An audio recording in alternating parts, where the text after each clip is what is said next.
Magandang umaga. So go back to my channel. Ito, dito naman tayo sa ating pinyahan. Ito.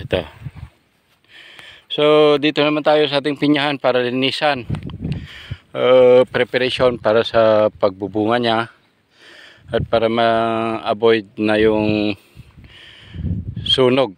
Kung may magsunog, at least malinis na yung palibot niya. Ito mga ka-farmer, yan.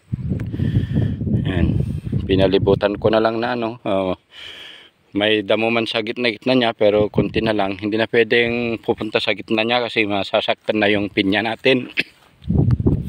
So ang mangyayari na lang, dito lang sa palibot niya,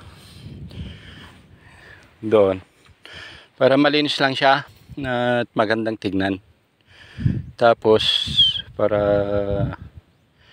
yung mga anak natin dito sa bundok hindi pupunta sa loob para magkain ng bunga niya pag madamo yung kasi meron silang matataguan.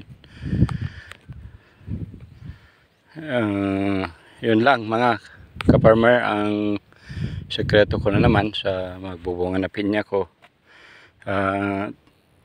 Panatili lang nating malinis para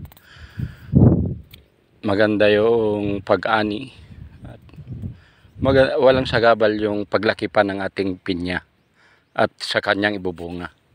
Sana nagustuhan nyo mga ka-farmer ang ating mga konting kaalaman na naman.